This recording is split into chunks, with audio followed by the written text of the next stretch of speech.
realize that they're really not hard at all. I think I got a notification there. I'm just double checking that it's on correctly. Perfect. Okay, excellent. So yes, as I was mentioning, today is going to be an episode where we will look at setting up these data and analytical tools and sharing tools. But you'll see very soon how to set up. My name is Saif, by the way. I'm a customer success executive here at Tola Data, and I'll be the Tola Data expert to bring you through these different features. So I'm going to leave maybe a moment or two just to allow other people to join, but it might actually be an idea right now for you to log in to your Tola Data account. And as I'm going through these different features, it will be really useful for you to actually maybe do it in parallel. And while you're doing it, this is kind of an organic way for questions to pop up. I know often when I'm about to do something, that's actually when the questions pop up and not when I'm with someone. So I highly recommend doing that. And just to give you an idea of the agenda we have today, we're going to start off with just introducing you to the Feature Focus series in general, because it's quite new. And we're, of course, going to show you or talk a little bit about the features that we're covering today. Then we'll move to the tutorial portion, and I'll show you how to configure all of these different tools yourself. And finally, if we have time, we'll do a Q&A using Mentimeter. So while you're watching, if questions pop up, write them down and either have them for me at the end, or if you're not able to ask them, feel free to send them to our info@toladata.com email, and we can absolutely answer that for you then. So we have a lot to cover, so I'm just going to jump right in, and we'll start off now with introducing the feature focus in general. So what is the feature focus? The Feature Focus series is a succession of short live streams that we're going to be putting together that will allow you to have a dive into all of the features that we have, one video at a time. And we want to provide you with the independence that you need, and we want to empower you to use these tools so that you don't need us. So that is why we've provided this free resource to kind of check in with and be able to equip yourself with all the tools that you need for setting up your project, monitoring your KPIs, and reporting to your stakeholders. So we're going to have a good few of these throughout the year. We're going to release them every few weeks. So the next one is going to be around March 1st. It's going to be on account customization, which is not to be missed. And we're also going to be doing some specials here and there. We have a very exciting new feature coming out, I think in the next week or so, and it's going to allow you to make some more time-based analysis on aggregated indicators. So keep an eye out. We have actually on our website a place for you to write down your email so that we can keep you updated for whenever they are to be released. So as you can see here, just head to toladata.com and look for the feature focus. It's at the footer of the website. So have a look there, click on it, enter your email, and you'll receive those updates and you won't miss a video. But even if you are joining us maybe at the latter end of these videos, you can definitely just check out these feature focus videos on YouTube. So now let's get on to the features that we're going to be covering today. So as I mentioned, these are the data analytical and sharing features that are going to be really critical and just bringing your data that bit further, and also helping you automate that data input. And these features are namely reporting periods, and reporting periods are going to help facilitate the monitoring against targets. So you get to see how your actuals of your indicators are comparing against your targets, and being able to customize these in nice ranges. And this will allow you to monitor your progress against your own personal milestones, but also those of your stakeholders, which is quite important, and it'll allow you to do this seamlessly. The next one we're going to cover are disaggregation types. And disaggregation types will allow you to break down the data that you're inputting into smaller units. And this is going to allow you to do some more detailed analysis of the data.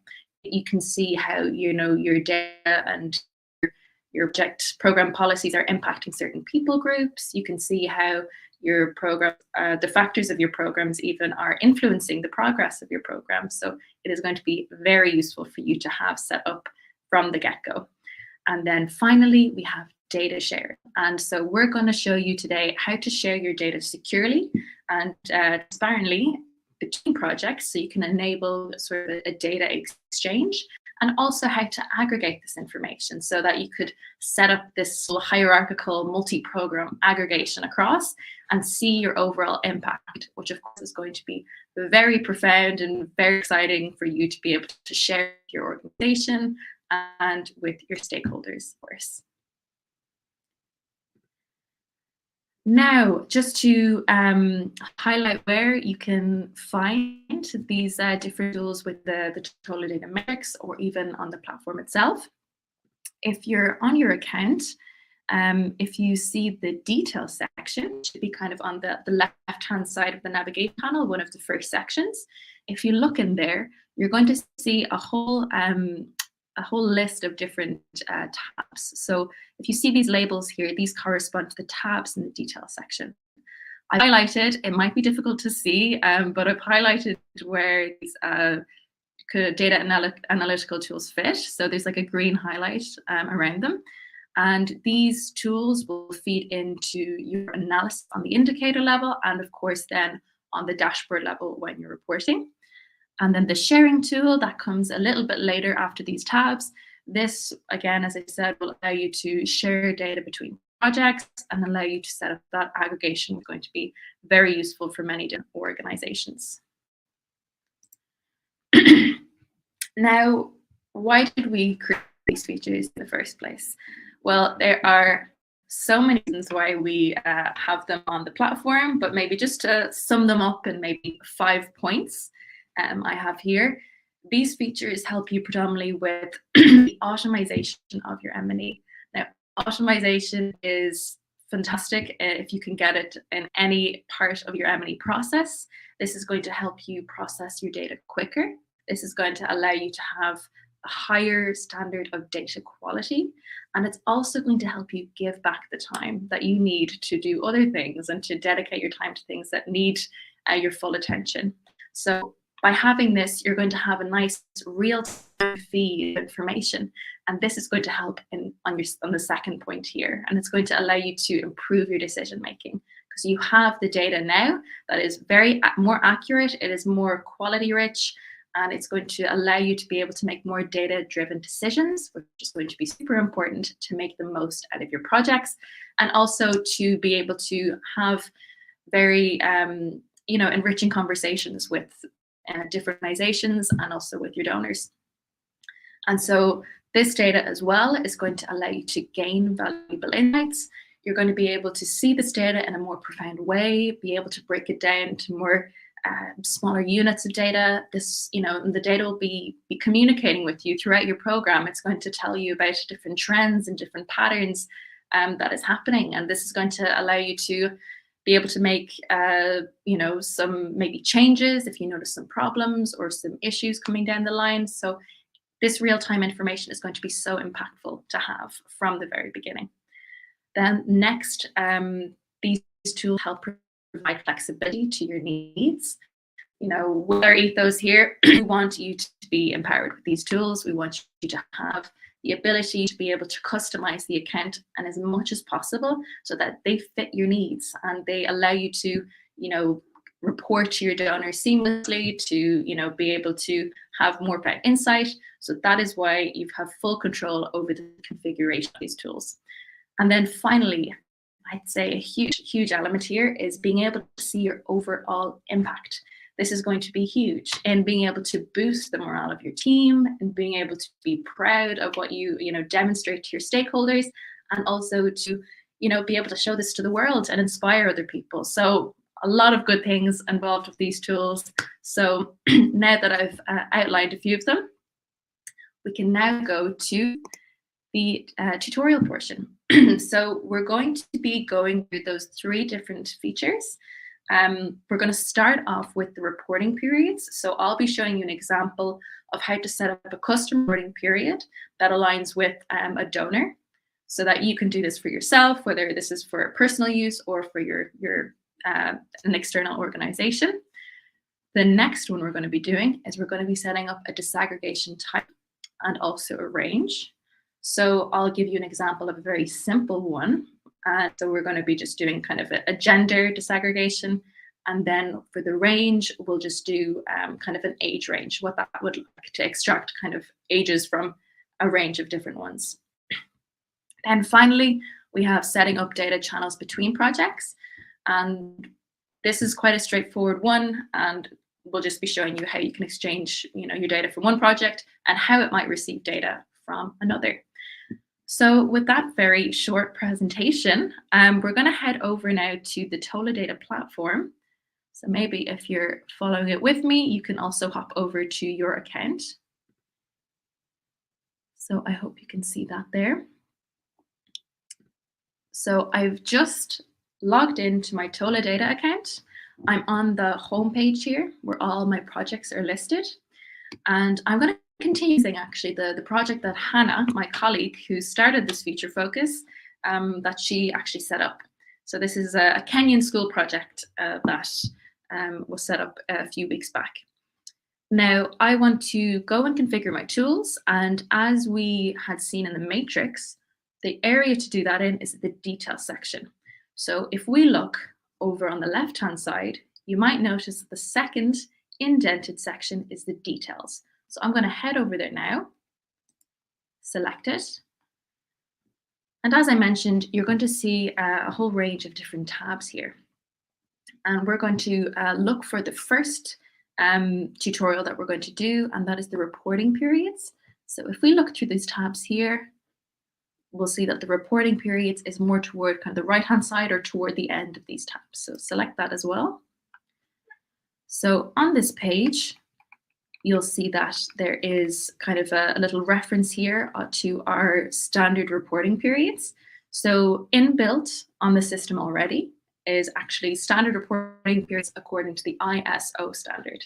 So in fact, if you have targets that actually correspond very well to these, you don't actually need to create custom reporting periods because they're already inbuilt. However, I imagine for a lot of you, it's going to be the case where you need to tweak them. So that is why I'll show you here how to add your own.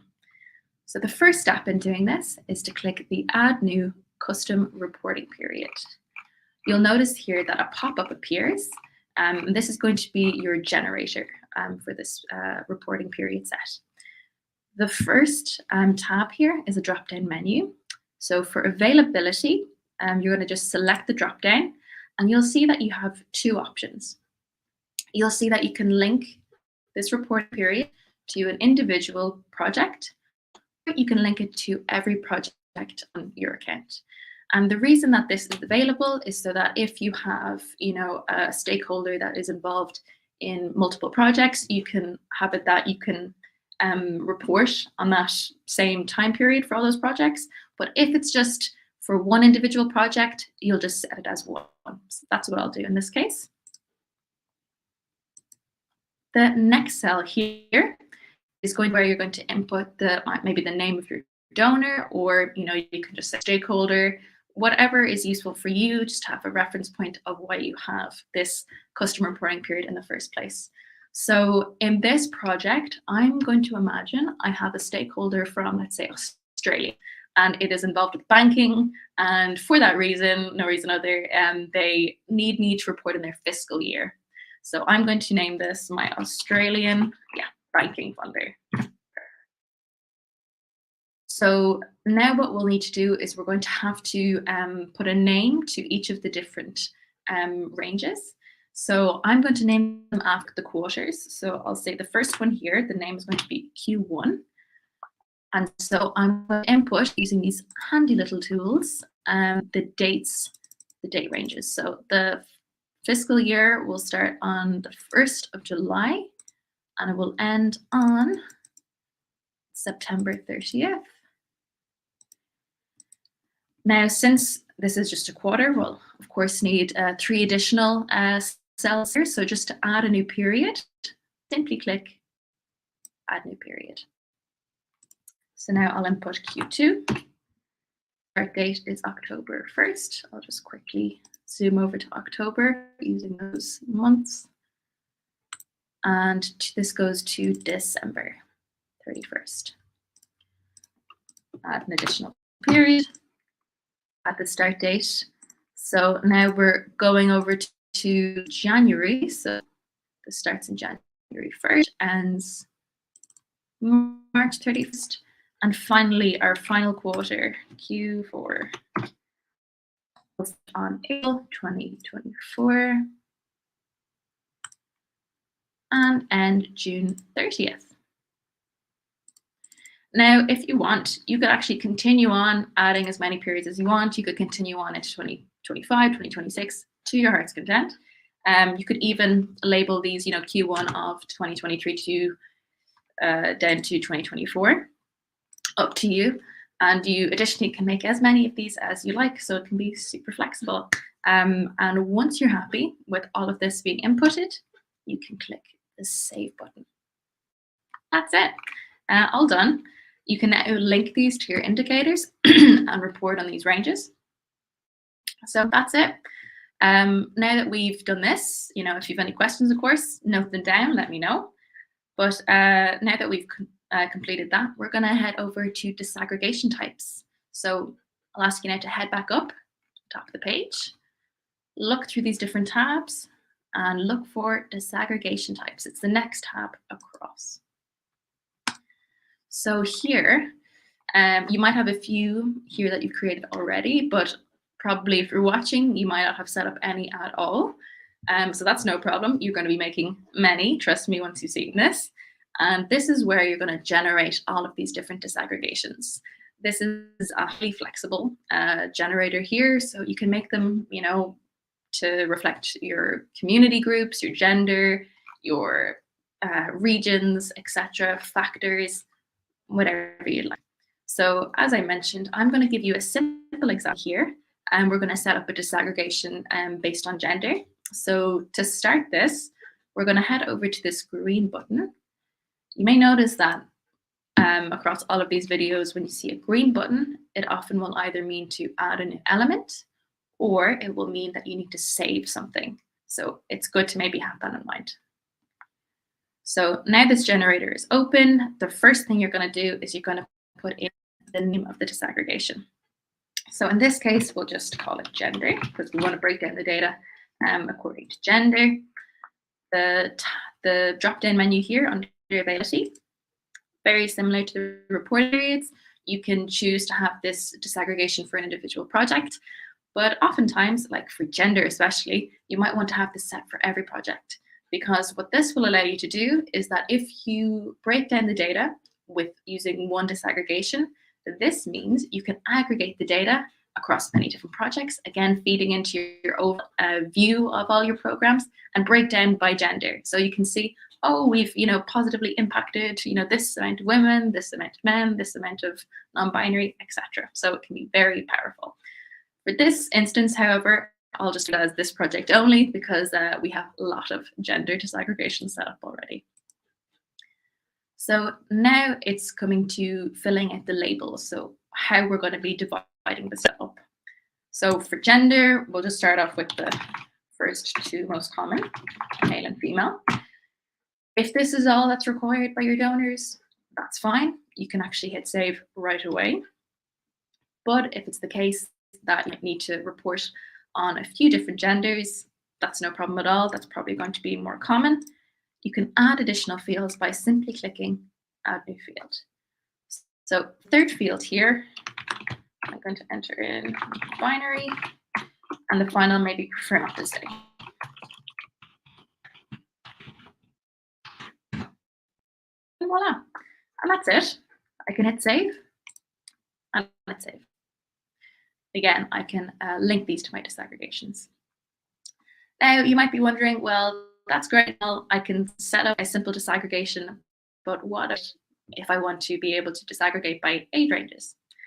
Now, this is going to be a very similar process. you're going to head back over to Add New Disaggregation.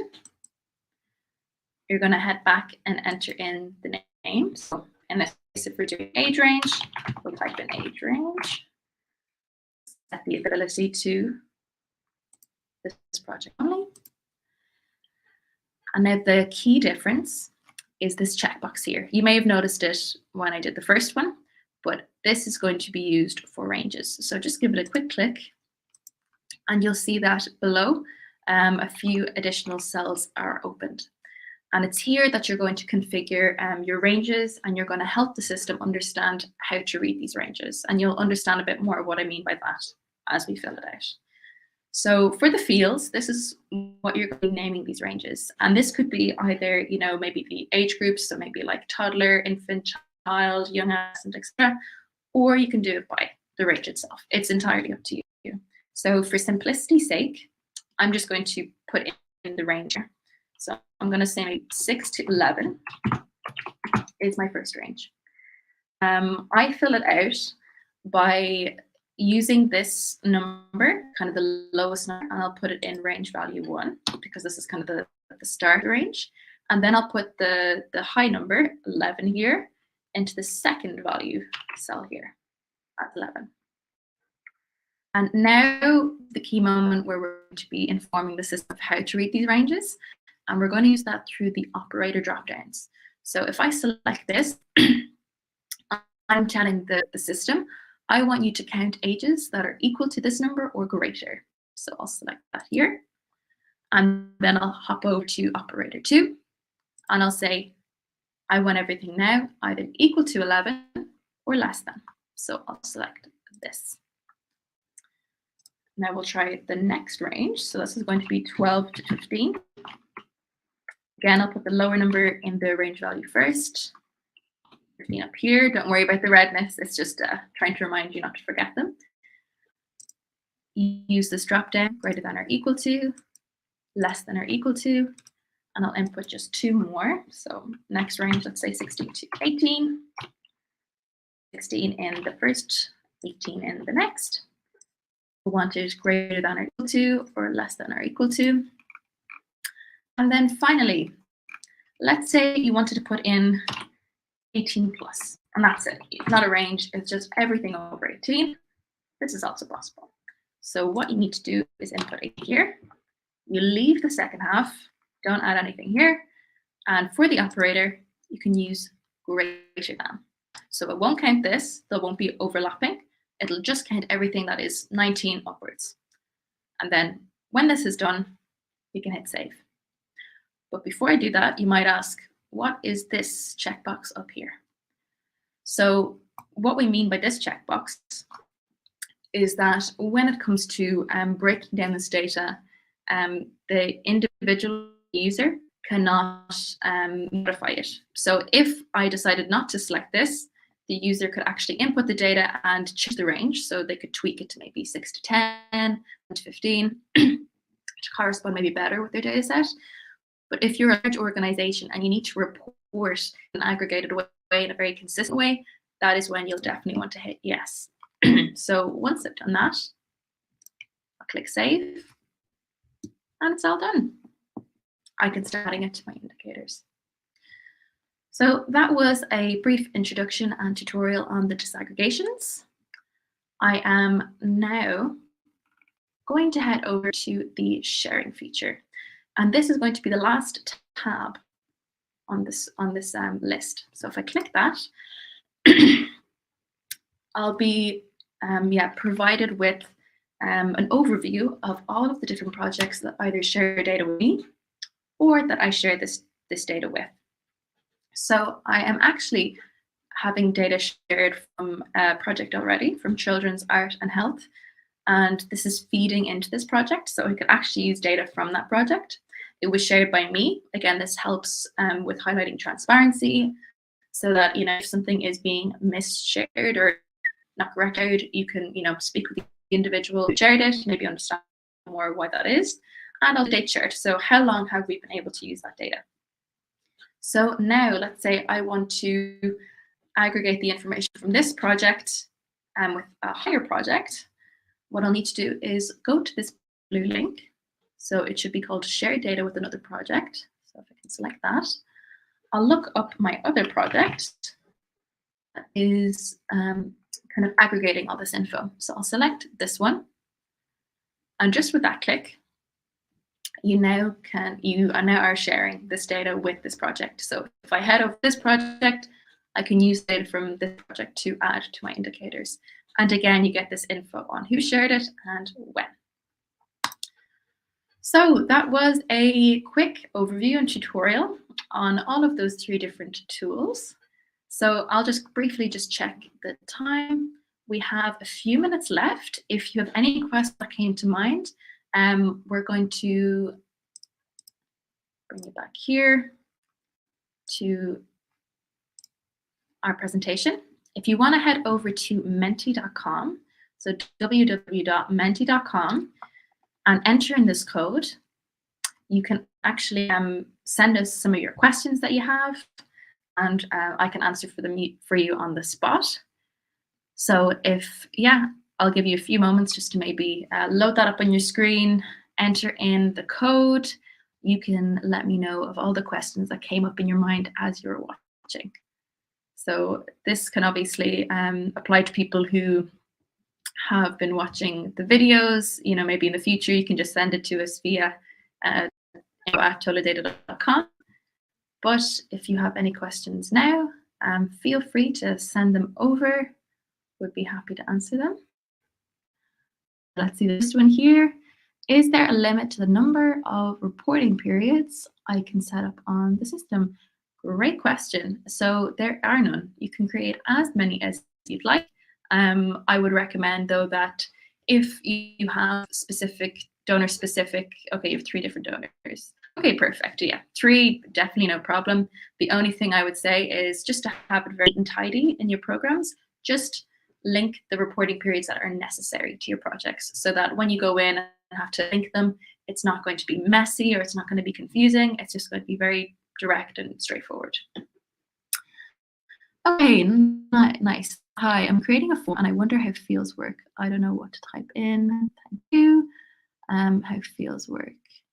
Interesting. So the form section, the fields in the form section and in the disaggregation section are a little bit different. The disaggregations that we did today in the fields, they are just these easy labels to help you, differentiate or how to divide up your data. The fields in the forms are going to be how you're going to set the nature of the cell. So, if you want a text cell, you'll change the field to text or multi-line text. You can even change it to drop-down or to cascading drop-downs. For disaggregations, it can be really helpful for you to actually use drop-down fields because these are predefined fields. And for data input or data entry, your disaggregations are going to be able to pull very seamlessly from the answers you put into those forms using those drop-downs.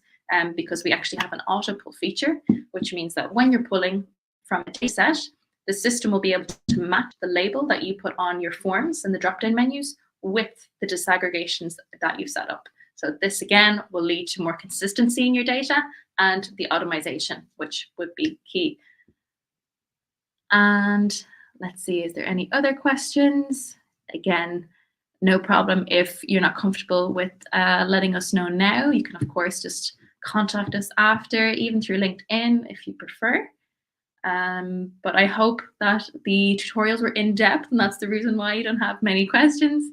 And as you might watch it a bit later, you can follow the steps that I showed you and maybe pause it if you need to catch up, because I know it quite quickly.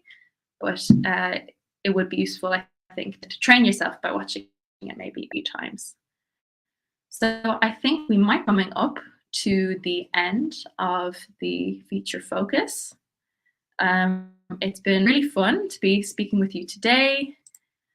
And I would highly recommend that you keep an eye out for future feature focuses coming out.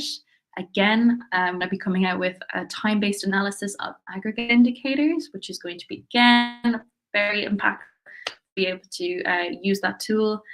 and also for you to see the next one, the next feature focus, which is going to be on account customization. So again, check out our website, toladata.com. Look for feature focus on the bottom of the page on the footer, and keep up to date. We can't wait to see you in the next one, and we wish you a lovely week ahead, and we'll see you next time. Bye.